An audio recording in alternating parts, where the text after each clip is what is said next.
Why bother with keyboard shortcuts in Photoshop? Don't they just make the learning harder? I think it's a valid question, but if we target only those shortcuts that we use very often, then it's a great help. In fact, more of a help than we often appreciate.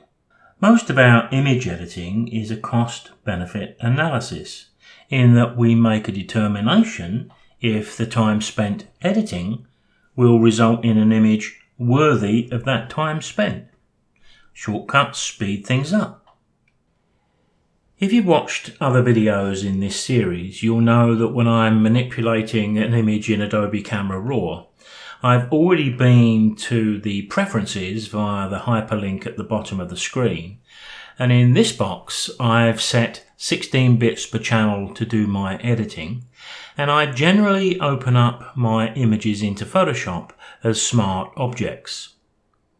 Well, at some stage we need to convert the 16-bit back to 8 to final saving, and there's often a time when we need to rasterize the smart object to take it back to a standard layer so we can do some of the work on that layer that we need to do. Now, I've had one or two shortcuts programmed for so many years now, they come as second nature to me, and I'd like to introduce you to those. Let's start with the fact we've got a smart object in the layers on the right hand side.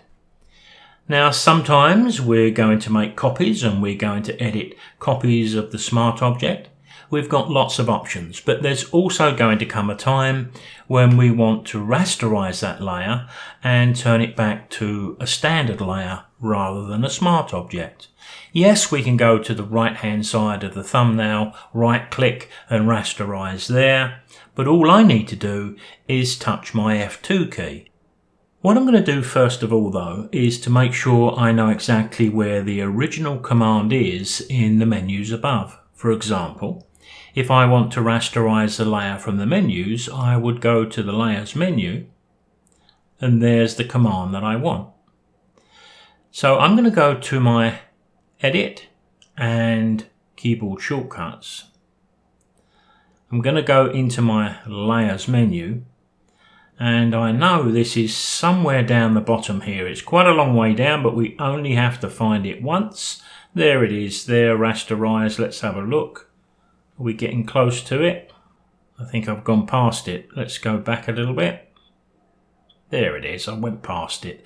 Rasterize is what I'm looking for.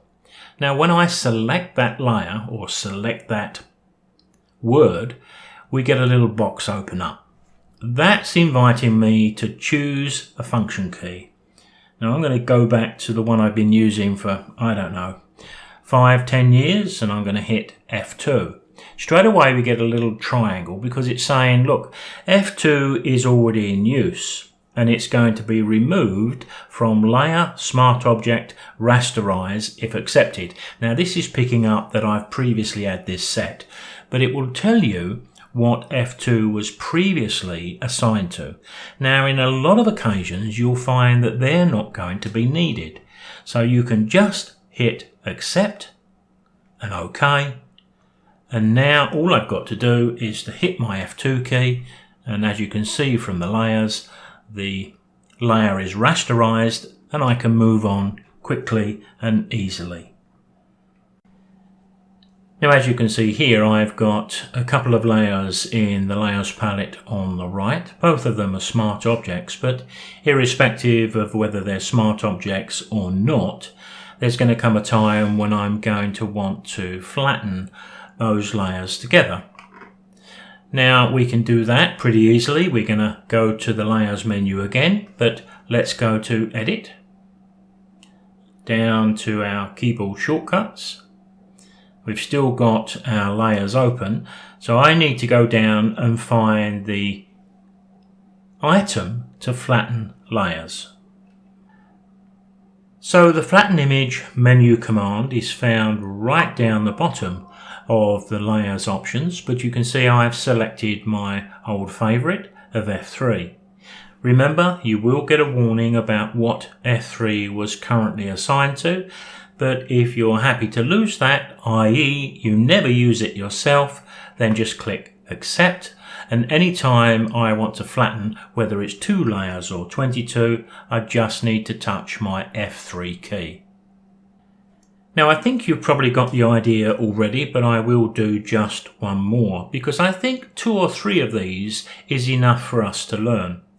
What I did in the early days is I got a little pack of 6x4 cards and I wrote 3 shortcuts down in bold letters with a marker pen, and I just tacked that to the edge of my monitor. Within about a week they go into the memory, and then you can consider the next 3. So the process is exactly the same. Let's go to the edit menu, down to keyboard shortcuts. Here I need to go into my image menu. It's not far down. There it is. And there's the F6 key that I've applied some years ago. So when I click OK, then when I come back into Photoshop sometime later and I hit that F6 key, if you look at the tab at the top left, there you can see the instant change to 8-bit. And now I'm ready to save my image. Now I've been opening up Smart Objects from Adobe Camera Raw, but we can make any layer into a Smart Object, in fact into a Smart Filter too.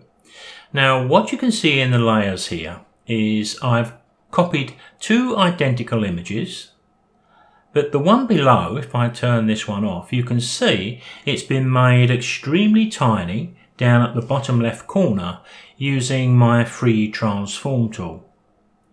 Because I want to select the layer above, as I say, an identical image, and I'm going to hit a shortcut key of F4 because I've programmed that in the same way as we've just looked at to create a smart object.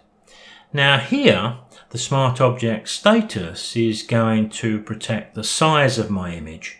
This can be vitally important when we come to do composites and montages or just resize images, multiple images on a page. So I'm going to hit Ctrl T here to bring up my free transform tool, and I'm going to also make this extremely tiny, and I'll hit the Enter key.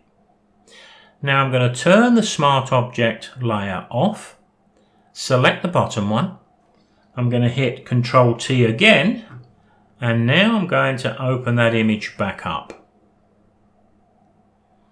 You can see I'm having a job to make it fit, but when I hit the Enter key, you can instantly see there's a big problem there, because in making that image smaller, I dumped loads of pixels, probably millions of them.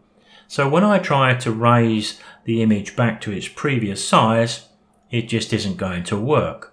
Whereas the Smart Object will. I hit the Ctrl T and I drag that back up. There we have our original image. So there's another useful shortcut, but don't try to learn too many in one go. 2 or 3 is more than enough.